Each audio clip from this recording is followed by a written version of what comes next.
opening statement. Yeah, awfully proud of our guys. Congratulations to our players and staff. Great response today. It wasn't always pretty. We found a way to get the job done. Except for one play, I was really proud of our run defense. I mean, this is a team that really prides itself on running the stretch and can really run it. I thought we defended it really well, except for one play right before the half. Obviously, we weren't as good in the passing game as we'd like to be. Offensively, I liked our response. We were efficient in the passing game. Ran the ball, decently well, and found a way to get a win. I think the coolest part of it was just seeing our response after that gut punch we took at the end of the first half with the big long run right at half. I've never seen anything like it. And I was really proud of the way our guys were in the locker room at halftime in terms of really anxious to get back out there. They could have gone in the tank pretty easily there because we had dominated most of the half and found ourselves only up by 7. So, questions? Andy? Yeah, Justin, that seemed like a very invested sideline from the start. You kind of talked about how disappointed you were in that last week. How much did you enjoy that, and how much do you think that helped you today through some of those tough times? Yeah, this is a game that is played with emotion, and it's more so the guys that aren't in the game, continuing to help support the players that are on the field. And I think what disappointed me the most was that's something that we harp on in practice, and actually practice doing it. And when we scrimmage and when we practice, it's something we do all the time, and we didn't do a very good job of it last week. And I think our guys listened to the message this week, which is encouraging, and took the coaching, went out there and put it on display. Now, it's difficult to do all the time, but when we do those things, we have a chance to be a much better football team. And if we want to be a good football team, then we'll have to do those things week in and week out. How pleased were you with how Hooker responded from last week? 10 for 10 passing today, a couple touchdowns to the ground. Yeah, we were much more efficient. I mean, I didn't know it was going to be 10 for 10. I didn't know we only threw it 10 times till I just sat down. But he certainly was efficient and played well. Just kind of operated on a much quicker basis, I felt like. Just pardon me. The tempo and the pace of his operation and his play was sharp and on point, and that was a really good response for him. Mike Nisley? Yeah, Justin, with the onside, did recover not one but 2 onside kicks. I know it's a low percentage play for the kicking team, but how worried are you when those plays happen, and how much confidence do you have in your hands teams on those? Well, I feel great about our special teams coordinator. I make no bones about it. When it comes to details and technique, he is the best I've ever seen at coaching those things.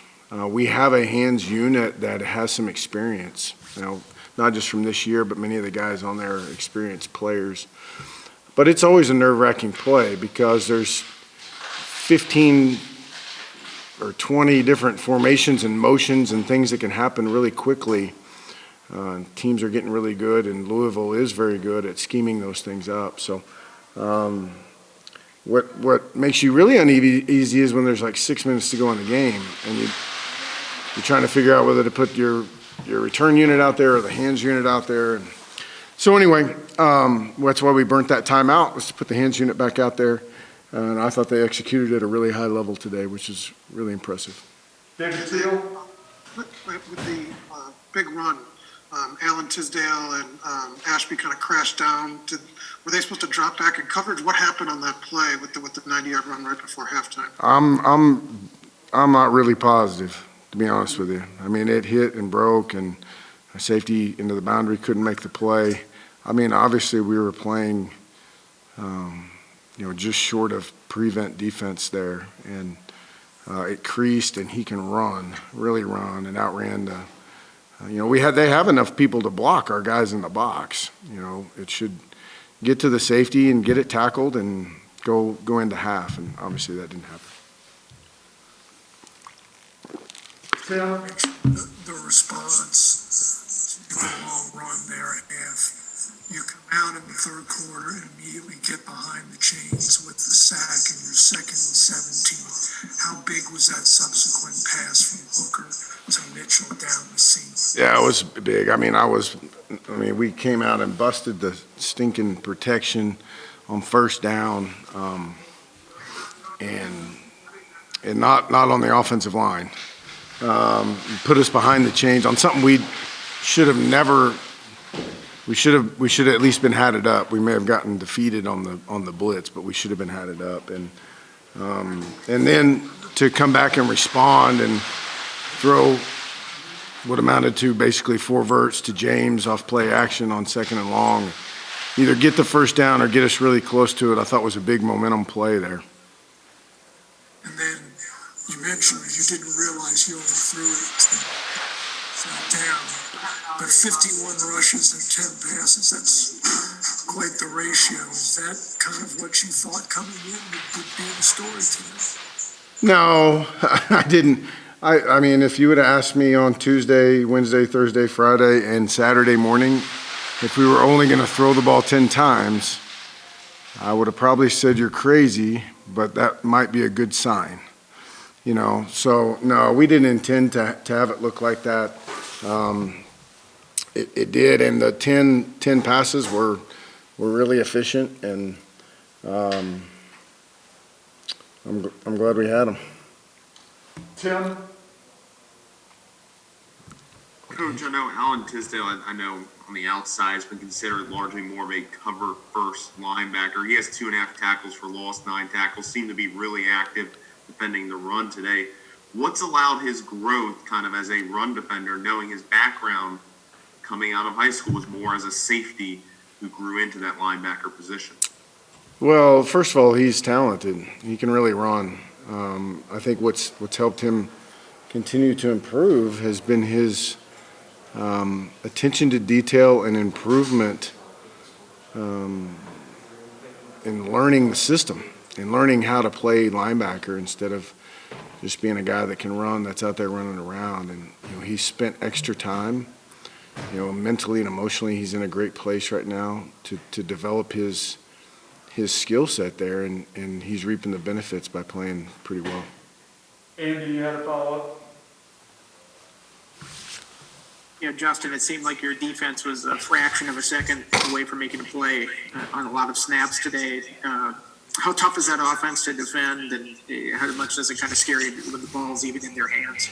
I know, it seemed like there's half a dozen plays where we're right there and just couldn't get the guy on the ground, and then he breaks the tackle and throws a touchdown or whatever. And they've got the quarterback is a really good player, and then you throw the tailback on top of it, and number one, and then some of the bigger guys on the outside, and the tight ends in the play action game.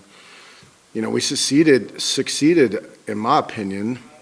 You look at the stats and see the yards rushing, and that's really one big rush, and the rest of the day I thought we did a really good job against the run. It's just we didn't make as many plays defending the pass, either in pass rush or pass coverage, as I would have anticipated that we would have. But our guys kept fighting and battling and playing the next play. But they are an explosive, dangerous offense.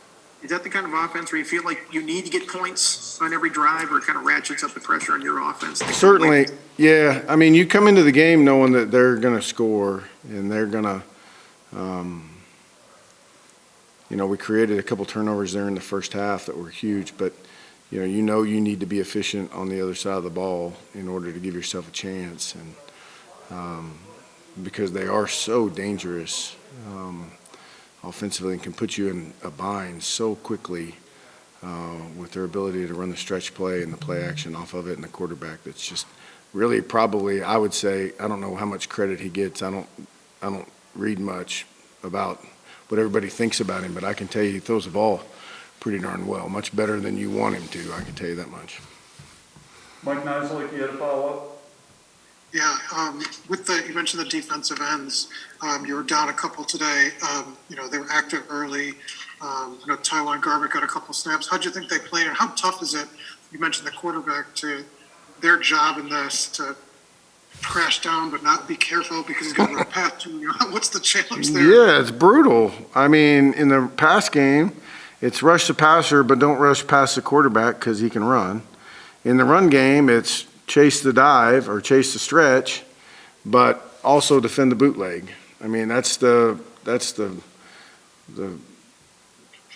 crux they've got you up against. It makes it very difficult. You got to mix up your calls and your responsibilities to help that stuff out in order to get either A, get a pass rush, or B, but the quarterback gets out on you and it's a nightmare. He's outside the pocket or he's running a quarterback draw right down the middle and you're way up the field. So, I mean, it's really a difficult thing. I thought our guys played well and were effective. I thought the guys on the inside played well too, against the run.